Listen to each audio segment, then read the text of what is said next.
Muito bem, pessoal. Vamos entrando na nossa terceira e última parte da nossa disciplina de economia.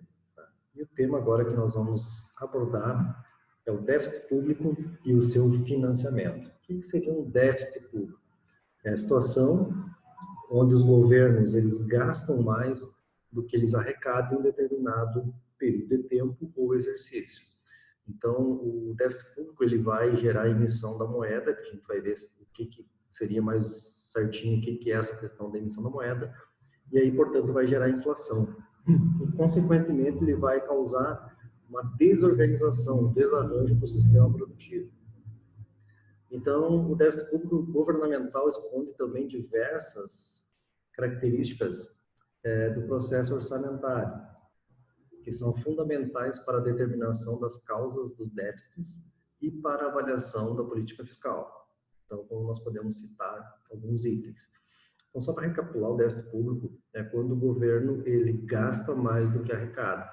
Então, a gente vai ver também, em seguida, a questão das leis orçamentárias. Então, o governo ele faz uma programação daquilo que ele pretende arrecadar e aquilo que ele vai gastar para o exercício atual e o exercício seguinte. Mas, muitas vezes, esse projetado ele não é realizado e acaba que as despesas se tornam maior do que as receitas, causando o chamado déficit público, onde ele está gastando mais do que vai arrecadar. Então, o que nós podemos citar como causas, né, desses déficits públicos? Então, os métodos de financiamento utilizados. Então, o governo ele pode se reportar alguns tipos de financiamento, às vezes pegando financiamentos com prazos muito longos e principalmente com juros caros, né? Então, a gente vai ver que alguns órgãos, alguns agentes internacionais emprestam dinheiro para os países, né? E isso aí tudo tem um custo que é através do juro. A contribuição do déficit passado para o atual, ou seja, nós estamos no ano 2020, né? Então o governo já está trabalhando no negativo, mas já acumula também o déficit do período passado. Então acaba aumentando cada vez mais essas despesas e, consequentemente, o resultado tende a ser cada vez mais negativo.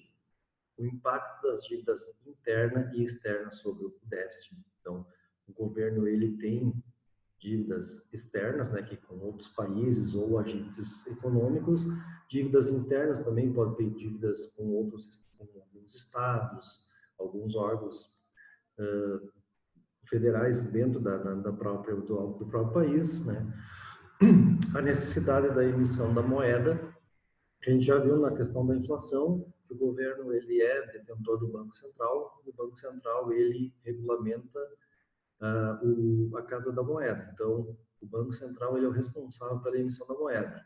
Muitas vezes, quando o país passa por um déficit muito alto, ou seja, quando as despesas são muito mais altas que as receitas, uma das saídas é o governo emitir a moeda, criar dinheiro e colocar em circulação.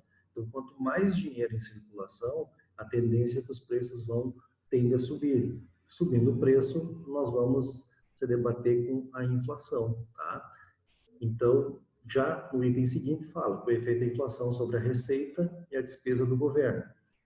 O efeito da variação da taxa de juros, a gente já também comentou sobre a taxa Selic, né? Então, a taxa, muitas vezes, o governo ele pode fazer dívidas com taxas pré-fixadas, ou seja, ele já estipula a taxa de juros que ele vai pagar, tantos por cento ao mês, tantos por cento ao ano. Mas também tem alguns tipos de financiamentos, empréstimos que o governo tira, né, também vale para as pessoas físicas, que a taxa de juros ela é variável, ou seja, ela vai variar de acordo com a taxa de juros que está no mercado atualmente. Então, hoje, quem tem empréstimos com essa taxa de juros variável está levando vantagem, porque a taxa de juros hoje está está em 2,25 ao ano, uma menor percentual em toda a história, né? Desde quando começou a ser calculada a taxa de juros, ou seja, quem tem dívidas com a taxa de juros variável está pagando bem menos do que se fosse, de repente, estipular uma taxa de juros fixa. E também a existência de erros e omissões nas contas governamentais. Então, aí cabe mais o setor de contabilidade, né? Então, emitir algum balanço, algum balancete com erros ou alguma omissão, ou seja, deixar de constar algumas contas, também pode vir a prejudicar o andamento das contas do governo e aumentar esse débito público. Então, a partir desses fatores, chega-se a diferentes conceitos de déficit. Então, a gente vai aprender, vai ver alguns aqui, como déficit primário ou fiscal. Ele difere do conceito operacional em virtude de desconsiderar os valores referentes aos juros da dívida ativa, juros da dívida pública. O objetivo dessa exclusão é eliminar o efeito dos déficits anteriores responsáveis pela dívida e juros atuais, a fim de isolar o impacto da política fiscal presente nas contas sobre as contas do governo. Oferece o melhor método de avaliação do impacto da política fiscal em execução sobre as contas governamentais. A diferença entre o déficit primário e o operacional se amplia à medida que se aumenta a dimensão da dívida pública.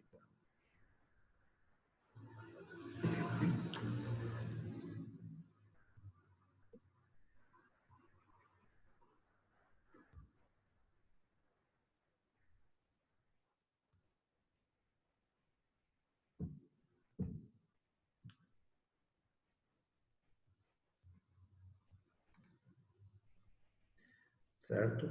Então, o déficit primário, então, ele consiste, então, desconsidera os juros da dívida pública. Então, ele calcula apenas as despesas que o governo tem, exceto os juros da dívida pública. O outro é o déficit nominal ou total. Ele consiste na diferença entre as receitas de despesas públicas, destacando-se a parcela referente aos juros nominais incidentes sobre a dívida interna e sobre a dívida externa. Então, o déficit nominal estimado para o período orçamentário seguinte é o melhor indicador nas necessidades de financiamento do setor público, mas não é um bom indicador da política fiscal a ser executada, visto que parte dos juros nominais a serem pagos destina-se à reposição do capital financeiro consumido pela inflação. Déficit operacional, obtido pelo deflacionamento dos valores monetários das variáveis orçamentárias e financeiras, bem como pelo cálculo dos juros por meio da taxa de juros real esperada. O déficit operacional é a melhor medida da política fiscal a ser executada. Observa-se que a diferença entre as magnitudes dos déficits nominal e operacional aumenta com a taxa de inflação.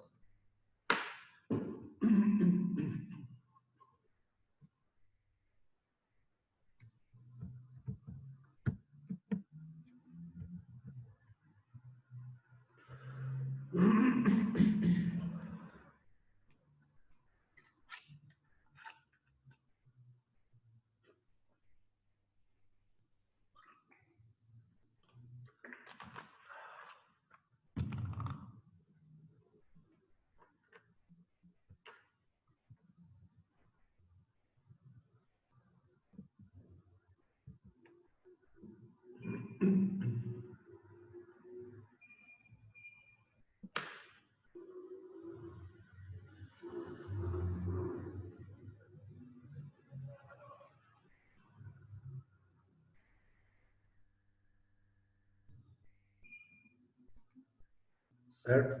Então, a questão dos déficits, só voltando aqui um pouco no déficit nominal, ele vai, aqui no caso, constar as dívidas dos juros nominais incidentes sobre a dívida interna e sobre a dívida externa. O que são juros nominais? Juros nominais, existem, na verdade, juros nominais e juros reais. O juro nominal é aquele juro que consta em contrato. Por exemplo, estou tirando um empréstimo no banco e estou assinando um contrato onde consta um juro nominal de 2% ao mês. Então, esse seria o juro que está nominado no contrato, tá? Ele é diferente do juro real, por quê? Porque o juro real, ele tem uma pequena diferença, porque esse juro de 2% que eu falei, como juro nominal, ele consta em contrato.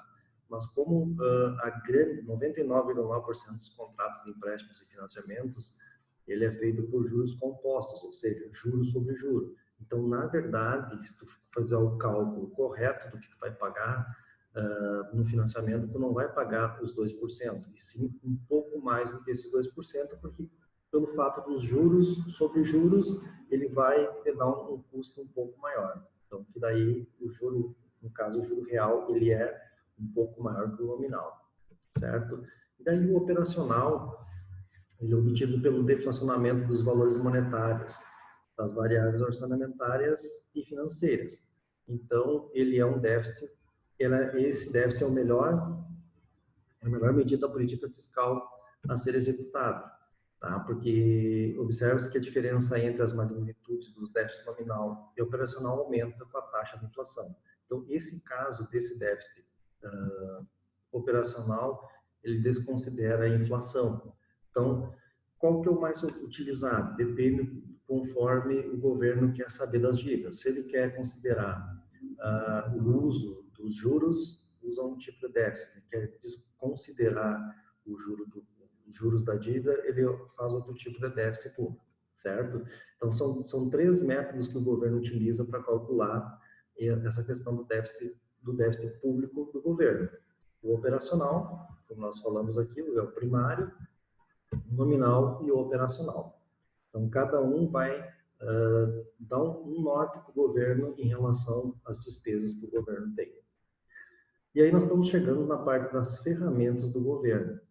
Tá? Então, as ferramentas da política fiscal são constituídas pela tributação e pelos dispêndios. O que é dispêndio? São os gastos e as despesas que o governo realiza. É a tributação que fornece recursos para a consolidação da maioria das propostas do governo. O dispêndio é o instrumento para a execução das políticas públicas. Então, aqui, como nós estamos falando em arrecadação, tributação, os tributos incluem os impostos, as taxas e as contribuições de melhorias. E o dispêndio é os gastos e as despesas públicas que são executadas pelo governo. Então, olha só, é por meio desses instrumentos que o governo realiza as seguintes funções. Estabilização econômica corresponde ao controle da demanda agregada, que é constituída do consumo, investimentos e gastos do governo e as exportações líquidas. Fiscalização corresponde ao estabelecimento e cobrança de impostos, então cabe ao governo ele estabelecer e executar a cobrança desses impostos, né? Então fiscaliza toda essa operação. A redistribuição de renda visa a maximização do bem-estar social. Como nós já falamos sobre esse item aqui, né? A gente sabe que hoje, ainda no nosso país, não existe uma distribuição de renda socialmente justa. E a prestação dos serviços públicos são direcionados ao atendimento das necessidades da população como um todo. Então, todo esse valor que o governo arrecada através da tributação, ele deve ser alocado, repassado para atender essas necessidades públicas. Então, o governo ele estabelece e cobra os impostos, né, fiscaliza, tenta fazer com que a distribuição de renda no país seja o mais justa possível, para que todos possam ter um bem-estar social melhor. E aí esse valor das arrecadação ele transporta para ele utiliza para os seus serviços públicos, né? Então, que seria saúde, educação, segurança, infraestrutura. Então, essa seria, no papel, a ideia do trabalho da política fiscal do governo. Promoção do desenvolvimento econômico, né, por ser um intermédio que o governo estimula a oferta agregada e incrementa os volumes de produção de emprego. Então, a promoção do desenvolvimento econômico nada mais é do que o governo tentar buscar todos os suportes, todos os recursos para que a economia sempre venha ter o seu crescimento, sempre ter uma evolução. Como a gente também já chegou a falar, que quanto mais pessoas trabalhando, ou seja, quanto maior o número de emprego, de pessoas empregadas, maior vai ser o crescimento econômico, porque as pessoas vão estar consumindo mais, as empresas vão estar vendendo mais, as indústrias vão estar produzindo mais. Isso aí vai gerando mais impostos e o governo, através desses impostos, pode investir na saúde, educação, segurança, como também a gente já falou. Então, E esse seria um dos grandes pilares de todos os governos, né, que a gente fala, é de que arrecadar para poder gastar em prol da população. Então, se o governo não incentivar o desenvolvimento econômico, não incentivar o crescimento econômico, ele vai estar arrecadando menos e terá menos dinheiro para investir, principalmente nesses setores básicos, que é educação, saúde e segurança, certo? Mas, se conseguir esse desenvolvimento, que consiga aquecer a economia, que possa trazer políticas que ajudem as empresas a se desenvolver, que possa investir em tecnologia, investir em maquinário, gerar mais empregos, aumentando o consumo de uma forma que não venha elevar os preços, ou seja, que não venha elevar a inflação, o consumo vai acarretar em mais vendas, mais produção, mais impostos, uma melhor qualidade de vida para todos.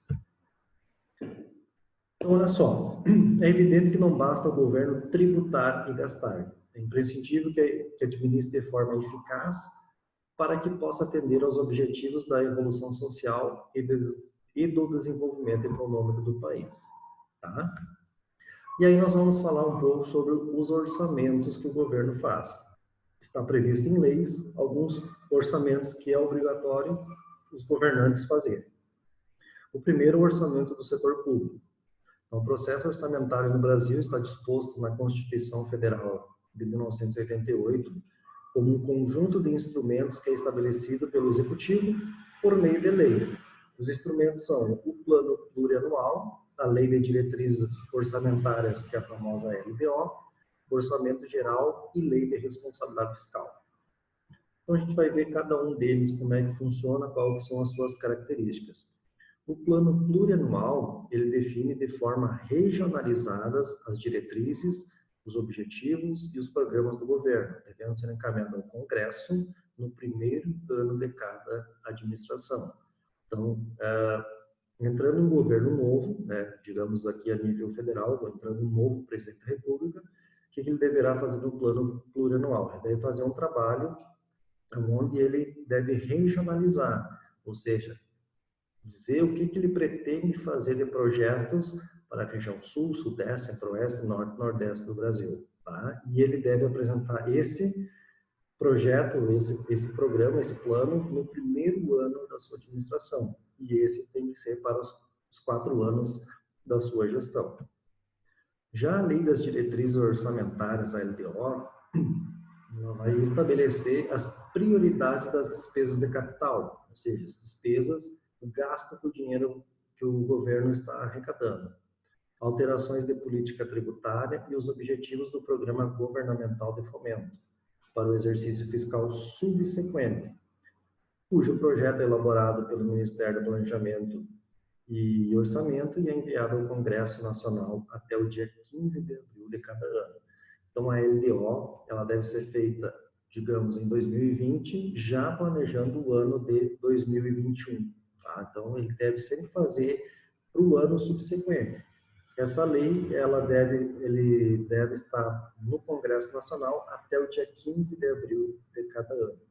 Então, aqui vocês podem notar que, por exemplo, se o governo entrou esse ano, ele vai ter que fazer essa LDO para o ano que vem. Mas eles devem cumprir a LDO que foi feita no ano passado pelo governo anterior. Então, cada vez que muda o presidente da República, também vale para os governos estaduais. Então, no primeiro ano do mandato, ele tem que obedecer a LDO que foi feita no ano anterior pelo governo anterior. E quando ele sair, ele vai ter a LDO do próximo ano. Se caso não for reeleito, o próximo governante deverá cumprir essa lei que ele acabou realizando, né, através do Ministério do Planejamento e Orçamento, aprovado pelo Congresso Nacional. O orçamento geral, ele vai estimar a receita, alocar recursos e fixar as despesas, em consonância com o plano plurianual e com a LDO, por meio do orçamento fiscal das administrações públicas diretas e indiretas, do orçamento de investimento das empresas estatais e do orçamento da Seguridade Social.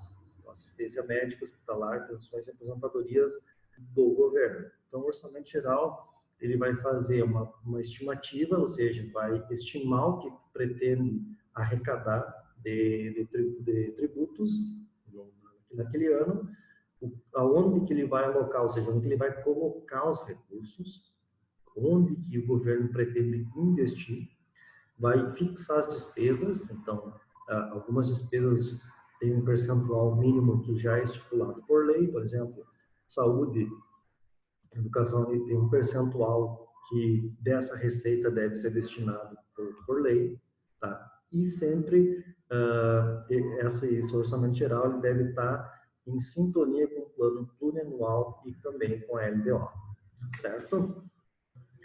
Naquele momento, nós estávamos falando do déficit público, né? Então, quando o governo está gastando mais do que arrecada, é um período chamado, né, uma parte chamada de déficit público. Mas como que o governo pode buscar recursos para suprir, para tentar amenizar esse déficit público? Então, existem algumas formas de financiamento desse déficit público. Então, olha só, o setor público aumentou sua participação na atividade econômica, o que se fez incorrer em custosos déficits, o que implica necessidades crescentes de financiamento. Para atender essas necessidades, pode-se contar com 3 procedimentos. Então, é a mesma coisa que a gente pode trazer até para uma questão familiar, né? Um orçamento familiar, quando uma família ou um indivíduo que tem o seu salário, tem suas despesas, ele tem que saber trabalhar isso aí, né? Ou seja, ele tem que gastar, o correto seria o que ganha, ele conseguir suprir as suas necessidades e ainda sobrar um pouco para investir ou guardar esse dinheiro, né? Esse seria o correto. Mas muitas vezes o que uma família ou um indivíduo ganha por mês não consegue cobrir as despesas, né? Então, às vezes acontece alguma despesa extra que não estava prevista e acaba estourando o orçamento. Qual que é a forma que a pessoa tem para amenizar isso aí? Ela vai no banco e busca um empréstimo para tentar amenizar aquela situação e tentar se reorganizar. Com os governos também não é diferente. Então, o governo eles têm um planejamento, como a gente viu no orçamento geral, e faz uma estimativa da receita que ele quer arrecadar, faz uma previsão daquilo que vai gastar. Então, esse ano 2020 é um exemplo, porque ninguém estava esperando, prevendo uma pandemia como nós estamos passando agora. Ou seja, o governo está gastando dinheiro, voltando, né, gastando esse dinheiro na saúde que não estava prevista em nenhum orçamento, porque ninguém sabia, ninguém esperava que isso viesse a acontecer. Ou seja, bem provavelmente esses gastos que o governo está tendo agora, com respiradores, testes, estudos para vacinas, como está acontecendo, esse auxílio emergencial que o governo está dando à população, conforme as regras que ele criou, uma hora ou outra essa dívida vai ter que ser cobrada, ou seja, ele está tirando de algum lugar para suprir essas necessidades emergenciais. Ou seja, daqui a um pouco ele vai ter que buscar uma solução para amenizar digamos, esse rombo que está tendo aí, porque não estava previsto no seu orçamento. Ou seja, aí poderia ter dinheiro para poder fazer alguma estrada, algum incentivo para algum setor da economia, enfim. Mas, claro que hoje a necessidade básica, essencial, é a saúde, né? Porque essa pandemia aí é uma coisa que realmente veio para atrapalhar toda uma economia mundial, dá para se dizer assim. Então, o governo não tem que pensar 2 vezes e sim investir na saúde. Tá. Mas quando acontece isso, quais são as formas que o governo tem de buscar financiamento para suprir esse déficit público? Primeiro, nós temos ali os impostos. Como que pode utilizar os impostos? A gente já tem um exemplo aqui no Rio Grande do Sul, que há pouco tempo atrás, o governador anterior, ele mandou uma proposta para a Assembleia Legislativa, a qual foi aprovada, onde ele aumentou em 1 ponto percentual a taxa do ICMS. Ou seja, o Rio Grande do Sul tinha um ICMS de 17%, né, que era a tributação que era cobrada sobre a circulação de mercadorias e serviços, e essa alíquota passou de 17% para 18%. Então, o governo estadual aqui do Rio Grande do Sul, ele fez um aumento de imposto, né, aumentou um imposto para poder aumentar a sua arrecadação. Então, isso vale para o governo municipal. Em Santiago também já houve alguns aumentos de impostos, por exemplo, em Santiago e também na região do ITBI, que é o Imposto sobre Transações de Bens Imóveis, né, que foi aumentada a sua alíquota também. E o governo federal também pode fazer o aumento caso seja necessário fazer algum caixa a mais. Tem as vantagens para o governo e umas desvantagens para a população, que vai tornar os produtos mais caros e aí vai encarecer cada vez mais e dificultar que a população possa consumir mais. Consumindo, no caso, vai diminuir o consumo, diminui a produção, diminuindo a produção pode gerar um desemprego. Então, o governo, em últimos casos, utiliza essa questão dos impostos porque ele pode trazer grandes problemas, como a gente falou. Diminui o consumo, diminui a produção, diminui a capacidade de emprego, né? Ou seja, vai gerar desemprego e o governo acaba criando um grande problema. Uma segunda situação seria a criação de dinheiro. Como nós já falamos, o Banco Central ele pode criar dinheiro, colocar esse dinheiro no mercado para circular. Então, quanto mais dinheiro circulando, né, mais poder de compra as pessoas vão ter e o governo teme que vai gerar inflação. Ou seja, quando as empresas notam que as pessoas estão com mais dinheiro, a tendência é elevar o preço.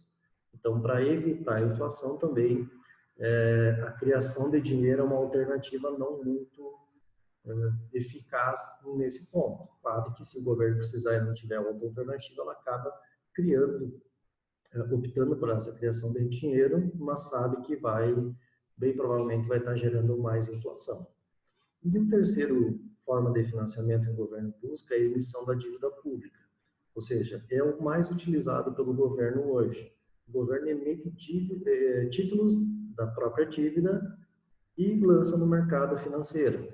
Então, esse é um produto voltado para investidores. Então, quem, por exemplo, quer investir, tem investimentos ali a partir de R$100. Como funciona? O governo, ele pede dinheiro à população, digamos assim, né? Ele coloca esses títulos da dívida pública como um título de investimento. A pessoa investe, né? Compra esse título com um prazo determinado, por exemplo, de 180 dias, e já vem uma taxa de remuneração já estipulada também. Então, a forma que as pessoas, em vez de investir, muitas pessoas que investiam na poupança estão tirando dinheiro da poupança para investir em títulos do governo, porque é um título seguro, porque como o fiador é o próprio governo federal, então o governo emite esses títulos, paga um juro atrativamente muito bom para quem tem esse dinheiro e trabalha com esse recurso da população, do investidor. Então, a forma dele conseguir recursos para suprir a sua falta de dinheiro no caixa. Venceu o título da dívida pública, ele paga e já emite mais títulos para fazer mais dinheiro. Então, a títulos de investimento é um dos melhores investimentos que tem hoje no mercado. Por quê? Porque é um título que tem uma rentabilidade muito boa e também uma segurança muito boa por parte do governo federal. Então, hoje o mais utilizado seria essa emissão da dívida pública que o governo busca junto a investidores. E investidor, ele fala a pessoas que querem investir R$100, R$1.000, 5, 10, 15, 30, 100 mil reais. Então, para todos os públicos, pode optar por esse financiamento. Então, o governo tem essas três formas de buscar seu financiamento, através dos impostos, através da criação de dinheiro e também da emissão da dívida pública.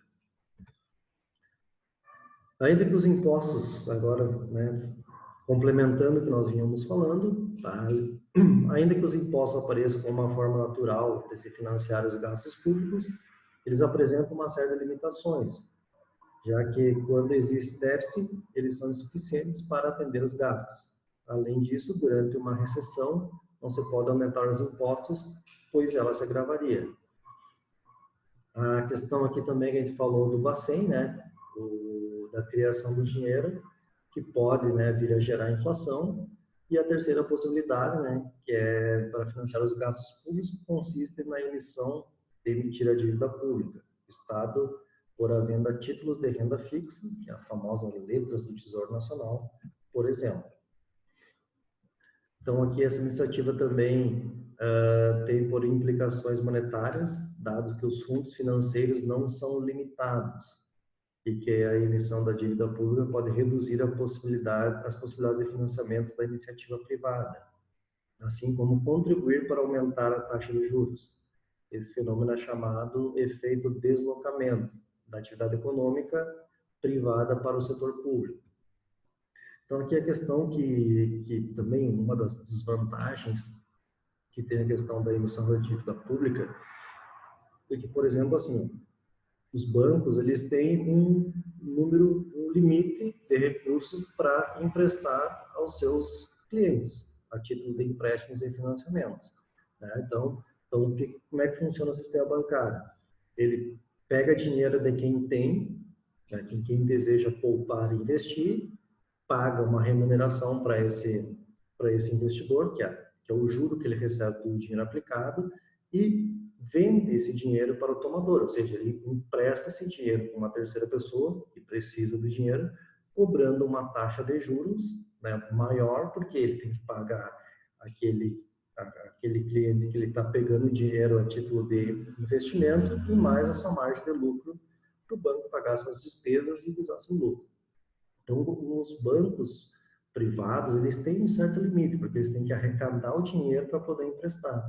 E o governo federal não. O governo ele pode emitir títulos da dívida pública sem limites, porque ele não precisa ter arrecadado de ninguém, não precisa ter um balizador para dizer que ele pode emitir tantos milhões ou tantos bilhões. Ele pode emitir qualquer valor que quiser.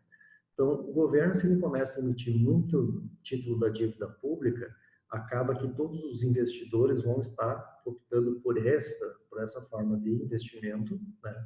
Porque é atrativa e segura, e acaba que os bancos não vão ter de onde captar esses recursos e não vão ter dinheiro para emprestar, podendo vir a quebrar o setor privado dos bancos. Então, o governo tem que ter muita cautela também. Então, uma necessidade emite um número X de títulos da dívida pública para concorrer, digamos assim, com os bancos privados. Certo? Mais um tema que nós temos que abordar aqui na nossa disciplina são os sistemas de contas nacionais. Elas são um esquema de organização das informações que reflete a vida econômica de um país. Essa organização das informações permite o conhecimento das características e das transformações estruturais do país e análise da evolução dessas características e transformações ao longo do tempo. A compilação de um sistema de contas nacional, ele é orientada por um conjunto de normas contábeis, princípios econômicos e convenções, definidas através de discussões em fóruns internacionais, envolvendo representantes de todos os países, com consultas a todos os organismos nacionais, produtores de contas nacionais. Esse trabalho procura estabelecer um marco conceitual comum e recomendações sobre a compilação de suas variáveis que possibilitam aos países apresentar uma descrição de suas economias, fluxo e estoque de forma coerente e comparável. Então, esse sistema de conta nacional, o sistema de contas nacionais, ele é mais ou menos padrão para todos os países. Por quê? Digamos que o Brasil quer abrir seu comércio em um determinado produto e quer vender para outros países.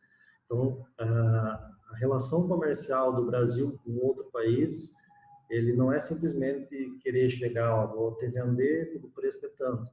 Não, então tem todo um acordo que se inicia, tem toda é como se fosse uma análise de crédito. Então, através desses sistemas de contas nacionais, onde tem todas as informações econômicas, principalmente as contábeis, né, e vai relatar qual é a situação do Brasil, de um país. Então, digamos que No nosso país, o Brasil quer vender para Portugal, por exemplo. Então, a gente não conhece como é que funciona a parte econômica, a parte financeira daquele país. Então, através desses sistemas de contas nacionais, vai ser apresentado toda a forma contábil, toda a parte econômica, toda a descrição, né, do país, e aí é feita uma análise para ver se existe a viabilidade de negócios entre esses países. Tá? No Brasil, sistemas de contas nacionais, aqui mais a título de conhecimento, mais a título de curiosidade para vocês entenderem um pouco, né? Elas foram elaboradas entre 1947 e 1986 pelo Centro de Contas Nacionais do Instituto Brasileiro de Economia da Fundação Getúlio Vargas, e a partir de dezembro de 86 essa tarefa passou para a Fundação Brasileira de Geografia e Estatística, a fundação do IBGE. Tá? Então, quem hoje é responsável por realizar as contas nacionais é o IBGE. O IBGE é o instituto, né, que faz toda aquela contagem da população brasileira, que faz todos os levantamentos financeiros, geográficos do país. Então, tu quer alguma informação a qual a população do Brasil, o IBGE que faz, através do IBGE que tu tem essa informação, qual a população de Santiago, da região Vale do Jaguari, do Estado do Rio Grande do Sul, toda e qualquer informação através do IBGE. Então, esse instituto, né, através da fundação do IBGE, que realiza essas contas nacionais no Brasil. E o nosso último tema que a gente vai trabalhar, a gente vai ver alguns agentes internacionais, tá? O primeiro deles é o Fundo Monetário Internacional, o famoso FMI, que é um organismo com sede na cidade norte-americana de Washington. Foi criado em 1945 e o seu objetivo é estabelecer a cooperação econômica em escala global. Sua atuação visa garantir a estabilidade financeira, favorecer as relações comerciais internacionais, implantar medidas para a geração de emprego e desenvolvimento sustentável e buscar formas de reduzir a pobreza. Então, essa é uma das características, uma das funções do FMI. Cada país possui uma cota de participação no fundo, estabelecida preliminarmente. O destaque é para os países desenvolvidos, que são os maiores cotistas. Por essa razão, são eles que gerenciam o organismo. Então, é feito, cada país ele participa, né, tem uma cota, tem um percentual de participação. Claro que os países que mais regem esse Fundo Monetário Internacional são os países desenvolvidos, são os países que têm uma economia mais avançada em relação aos países subdesenvolvidos, que no caso, né, encontra-se o Brasil nessa situação de subdesenvolvido. Os empréstimos do Fundo Monetário Internacional são concedidos aos países com problemas financeiros. Para isso é preciso cumprir as metas estipuladas pelo organismo. Nelas estão previstas a implantação, por parte do devedor, de ajuste orçamentário, corte nos gastos públicos, monitoramento da taxa cambial, barrar o consumo excessivo, uma diminuição salarial, dentre outros. Quando o FMI é acionado por um país em crise, agentes são envolvidos para analisar a situação financeira do mesmo e, a partir daí, direcionar as medidas que poderão contribuir para a resolução dos problemas. O principal objetivo desses agentes é evitar que tais problemas se alastrem e tomem proporções maiores que possam repercutir internacionalmente na economia. Então, o FMI ele é um fundo que ele vai auxiliar esses países em crise, só que não é simplesmente eles vão chegar e injetar o dinheiro, passar o dinheiro desses países. Então, eles têm, cada país, no caso que está em crise, eles têm alguns ajustes, eles têm algumas obrigações para fazer, fiscalizados e normatizados pelo Fundo Monetário Internacional, para que aí sim possa ser liberado esse recurso. Então, alguns cortes no gasto público, o consumo excessivo, enfim, vários critérios estipulados pelo banco para a liberação desse recurso. Já o Banco Mundial, ou o Banco Internacional de Reconstrução e Desenvolvimento, BIRD, né, mais conhecido como Banco Mundial mesmo, é uma agência das Nações Unidas, criada em 1º de julho de 1944, A sede está localizada na capital dos Estados Unidos, Washington. Originalmente foi criado com a finalidade de ajudar os países que foram destruídos na Segunda Guerra Mundial. Hoje, aproximadamente 150 países membros participam na composição do capital do banco. O valor de cota e direito de voto são determinados a partir do nível de participação no mercado mundial. O principal acionista é os Estados Unidos, fato que lhe concede o poder de veto em todas as decisões. Então, o Banco Mundial fornece financiamento para governos que devem ser destinados essencialmente para infraestrutura de transporte, geração de energia, saneamento e além de contribuir em medidas de desenvolvimento econômico e social.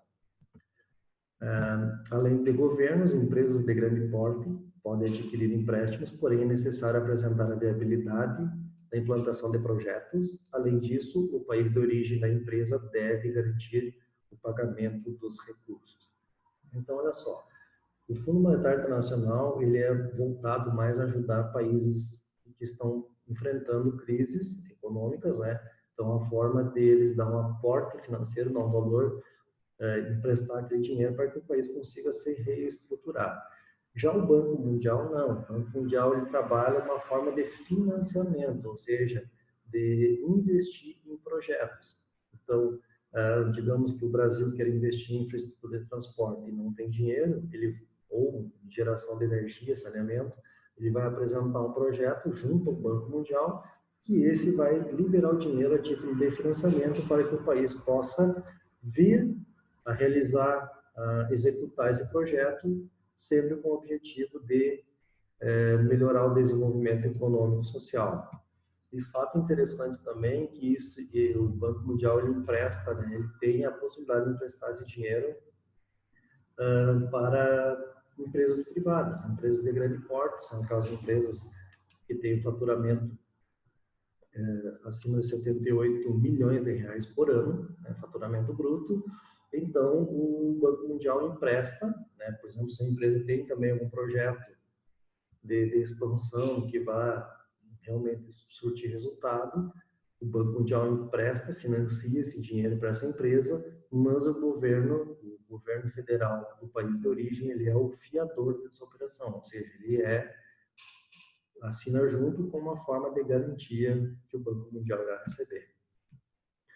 Temos também a Organização Mundial do Comércio, a OMC, que é uma instituição internacional que atua na fiscalização e regulamentação do comércio mundial. Com sede em Genebra, na Suíça, foi fundada em 1994, durante a Conferência de Marrakech. Então, quais são as funções da Organização Mundial do Comércio? Ela regulamenta e fiscaliza o comércio mundial, resolve conflitos comerciais entre países membros, gerencia acordos comerciais, tendo como parâmetro a globalização da economia, cria situações e momentos para que sejam firmados acordos comerciais internacionais, supervisiona o cumprimento de acordos comerciais entre países membros. Então, aqui a Organização Mundial do Comércio, ela visa mais ou menos regulamentar e fiscalizar o comércio no mundo todo. Então, países que estão com algum problema comercial, aí a Organização Mundial do Comércio ela consegue gerenciar, ela consegue, digamos, apaziguar esses conflitos, fazer uma mediação entre os gestores dos países. E também temos a Organização das Nações Unidas, a mais conhecida por ONU, que ela foi criada por países vencedores da Segunda Guerra Mundial e tem como principal objetivo manter a paz e a segurança internacional. Proíbe o uso unilateral da força, prevendo, contudo, sua utilização individual ou coletiva para defender o interesse comum dos seus países membros. Seu principal objetivo é manter a segurança internacional e podem intervir nos conflitos, não só para restaurar a paz, mas também para prevenir possíveis enfrentamentos. Também incentiva as relações amistosas entre seus membros e a cooperação internacional, certo? Então, a ONU, ela, dá para se dizer que é uma organização que ela é mais voltada à questão da paz, né? Então, voltado mais à questão que evitar conflitos entre países. Então, a gente viu que existiu muitas guerras, e ainda existem algumas brigas internacionais, sempre envolvendo dinheiro, né, posses, como a guerra do Iraque, Estados Unidos, com a região árabe, por causa de petróleo. Então, é uma das funções da ONU, ela intervir para evitar que uma guerra se crie nesse momento, certo? Então, nesse momento, a gente encerra a parte do conteúdo da disciplina de economia. Todo esse material consta no polígrafo, então, todo o material que vocês têm aí consta no polígrafo, tá? E essa é a nossa ementa para essa disciplina, tá certo? Até uma próxima e obrigado.